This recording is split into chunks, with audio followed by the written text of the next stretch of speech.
How are you feeling right now after that performance? I feel pretty good. Anytime you get the W is always a good day. And main event out here in Abu Dhabi. It's a long flight home to sit on an L. So happy to take that W back for the ride home. Looked like you had some ice on the shin there, or is it just? Yeah, that's the least of my problems. But yeah, my coaches and corners asked for a little more volume towards the championship rounds, but I felt like my hands are a little jacked up and switching to elbows and knees and things. So a little scattered towards the end, but we were also winning each round, I feel like, pretty handily, so didn't have to really get out of the comfort zone too much. And we're able to get the job done. I was going to ask, it seemed like you really kind of turned it up a little bit as the fight went on. Were you kind of holding back in the beginning because of the 5-round fight? I was just a little bit of that, while also remaining like somewhat not too safe. You know, want to be safe in there and then not let it all go. But Dan's a tough kid, and we knew he'd be explosive. You know, so to deal with that explosiveness, you kind of got to go a little off rhythm and just stay behind your jab. And teammate Ralph Font was telling me to do that the whole time, just get that jab off, stay behind the jab, and everything presented itself behind the jab. Yeah. Striking was great. Did you know you'd have to show your wrestling as much as you did? Or it didn't turn out to be a big part of it? Yeah, I felt like it might be. Those opportunities might present itself, and I was even open to taking him down if just win rounds and things, but didn't have to do it. And every time I say that, I go out and just defensively wrestle and just strike. So either way, got the job done. I heard it was over 7 on the takedown, so that was pretty cool. But just happy to get the win. And last thing for me, I mean, we talked about it ahead of time, right? I mean, a lot of the top names that are in the featherweight division aren't fighting. You called out the champ afterwards. I mean, make your case. I mean, do you feel like you deserve it over those other guys? I mean, if I make my case, I don't got to do it with my mouth. I do it in the cage. You know, like all these other guys, they all talk. Where I'm from, man, we don't really talk about stuff too much. You go out and prove it. You earn it. And in here, that's not really the business model, so it's a little bit of adjustment for me. And I go out, I fight, and I try to earn every opportunity in front of me. And the champ should see that. You know, he's saying he wants contenders, and you're not going to find one more ready than myself. So, man, how do you see yourself matching up with Alex if you see that fight playing out? I see it good, man. You know, he's a little shorter for the division. You see how I match up with the shorter guys. I like my reach, but then again, he did well with Max, who's another taller guy in the division, and he's a tough kid. Everybody in the top 10, top 5 is going to be tough, you know.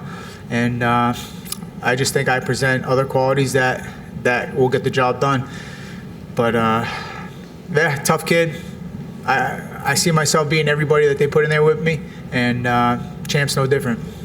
Do you prefer his sort of rhetoric that he wants to fight the contenders instead of you see these guys like? I respect his mindset as a champ. He says he wants contenders. He's not kind of jump around all the weight classes like everybody's doing nowadays, which, you know, not hating on them either. 2 belts sounds real nice, but I respect the fact that he wants to go out and fight the contenders in his weight class, and he's got one in me. Recently, Henry Cejudo keeps calling out Volkanovski, saying he wants to come back and fight him. If he were to come back and be able to jump in line, would you find that particularly irritating? I mean, I don't think the champ gives him the shot, because I think he, like he said, he's not going to give him that greatest of all time status, and I respect that mindset about the champ. He wants to earn it, and I think we're similar in that fact, and I think it'd be a good opportunity to go out and compete against him. I've proven I can go 5 rounds, and those type of guys I just want more big moment opportunities, man. I'm ready for 5-round fights and main events. You mentioned you're banged up. When can we expect to see you back in the cage? I mean, I feel great. I got to win. You know, that fight with Zabit, I felt great post-fight, healthy, but felt like shit with the loss. So as far as being banged up, nothing hurts more than my spirit is strong right now. So I'm healthy, ready to go, man. It's all in your head. We got a good opportunity. The champ says he wants to fight. I'm sure we'll feel real good real quick. Hey, Calvin. The champion was watching the fight. Do you think you've done enough to catch his attention? You have to ask him that. But I know I'm on these guys' radar, and I'm a problem to deal with, and they're all starting to realize that they're going to have to deal with me eventually soon. Before the fight, you said that you wanted to put on a performance that would put you in this position to challenge for the fight. Do you think this performance tonight was good enough to land to that position? Well, if I think this one is, maybe it's the last one. If not this one, maybe the next one. This is my 4th win over a top 10 guy, and who's my competition?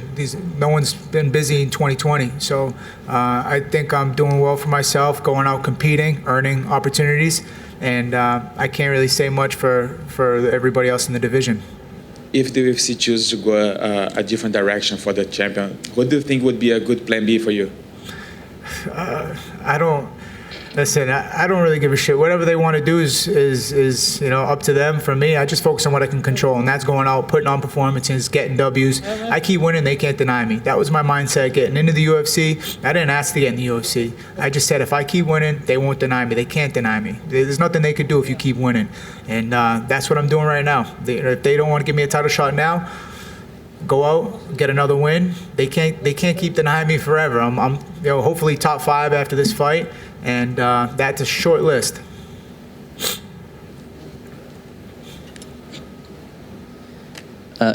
Congratulations on your win today.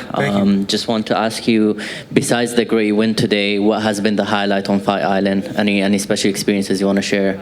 Are you planning to come back? Yeah, just everything. Fight Island was special, and this is where I thought I'd be fighting on May 9th, when shit was hitting the fan and no one knew where we were going to be fighting. I thought I was fighting on, like a boat somewhere, an island. I don't know. It sounded crazy, and then all of a sudden I fought in Jacksonville, Florida, which was cool, but it wasn't what I thought was going to happen. And then I started hearing all this Fight Island talk. I'm like, oh, that would have been cool to fight on. And shortly after, we had an opportunity to be a main event. And of course, we couldn't turn that down. It was a quick turnaround for our fight. But like I said, man, I'm not going to sit on the sidelines while my dreams are right in front of me. And I had another opportunity to go out and headline. And this time, I was able to get the job done. And it's a good checkpoint for me and my team. It's been a long road. And nothing better than going out and get a nice main event win, especially out here in Abu Dhabi on Fight Island.